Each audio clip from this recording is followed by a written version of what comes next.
How's it going, Mr. Good? This is Alex checking in for the final reflection portfolio video. I'm just going to answer some of the questions that you provided on this Google Doc and talk about my writing experience and the different things that I learned throughout this course. Um,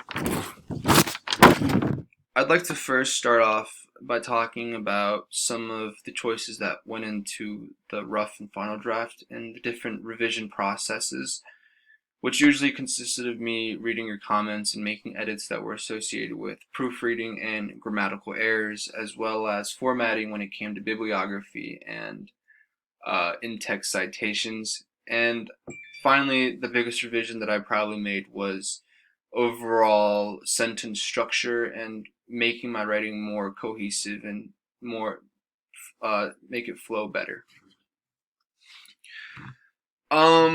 The major writing assignment that I think best represents my best writing would probably be the third and final essay. And the reason I think it represents my best writing would be because I think it really encapsulates what a Rogerian argument should be. And the reason I say that is for any Rogerian argument, what you want to do in the introduction is that you want to present the problem. So here I say, just like any scientific breakthrough, there's been lots of controversies surrounding the practice. And then I continue to talk about what the opponents believe and what the proponents believe. And then for the thesis, what you want to usually do for a Rogerian argument is you want to find some sort of common ground, or I guess a solution to your issue. And that's what I do. I say, to ensure the practice of gene therapy is used in an ethical and safe manner, it should be the DNA Advisory Committee, the National Institution of Health, and the U.S. Food and Drug top priority to have regulations and rules to make sure it's not only it's only used for medical purposes.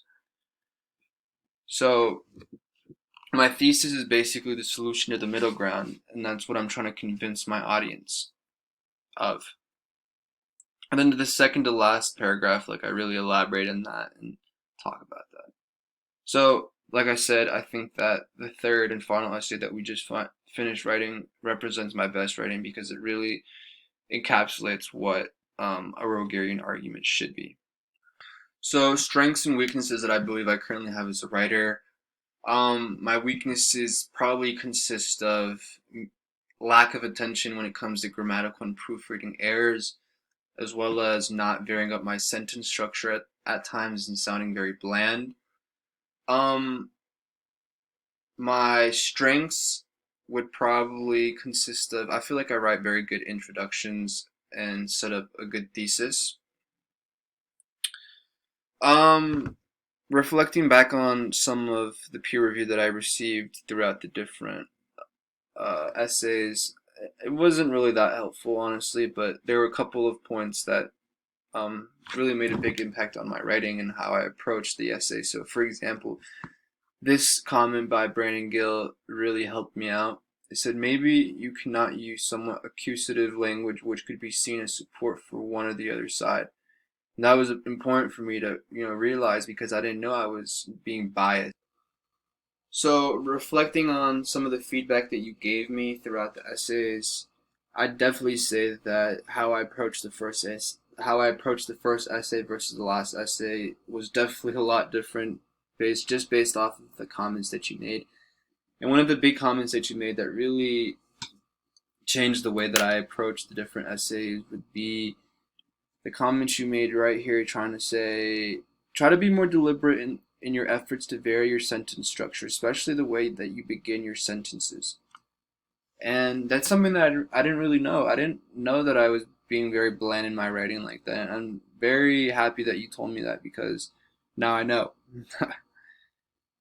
And that's a comment that definitely changed the way that I approached my writing. I tried to be a lot more, tried to vary up my sentence structures a lot more and not just have the subject at the very beginning and try to, mix things up and have some more flow to it. One of the biggest struggles that I had throughout the research process of this class would probably be finding credible sources, especially scholar sources that really supported were supported with evidence. It was just really hard at times, and there's so much information nowadays that it gets a little bit overwhelming.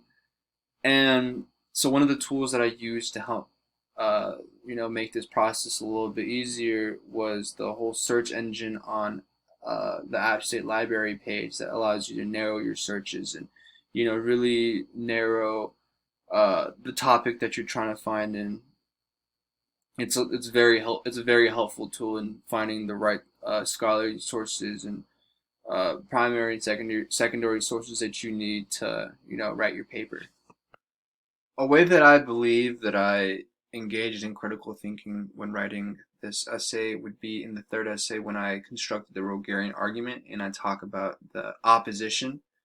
So the reason I believe I engage in critical thinking is because I am putting myself in the opposition's shoe and trying to understand their points to better construct my argument and better persuade the audience. What kind of different academic and professional texts was I exposed to throughout my essay? It was mostly scientific studies and scientific articles because my I guess all of the topics that I did were related to medicine. So the different ways that I engaged in rhetorical analysis would probably be every essay that I wrote in this class because the reason I engaged in rhetorical analysis in every class would be because the purpose of each essay was basically to identify the different strategies that were used to persuade an audience. So, for example, for the first essay, I talked about the different reasons for why people believed in, the specific conspiracy theory that I talked about. And then for the second essay, I talked about the different strategies that were used by people online in the discourse community to, contribute to the overall belief of the conspiracy theory. And then for the third essay, I use rhetorical analysis in a way that tries to persuade the audience toward my specific argument that I was making. So to finish this off, I want to talk about some of the major effects that this class had on making me a better writer, as well as some of the future goals that I have. Basically, this class made me realize that I still have a lot of weaknesses that I have to work on, like proofreading and varying up my sentence structure and really having my own flow, which is something that I really want to improve on to the point where I don't really have to even think too much about my writing and I can just write down, anything I want. But yeah, and I guess future goals that I have would be just reading and writing a lot more. I really think that you can't get better at writing unless you really sit down and, do it. So, yeah, all right. Thank you. Thanks, Mr. Good, and I hope that you enjoy the rest of your break. Bye.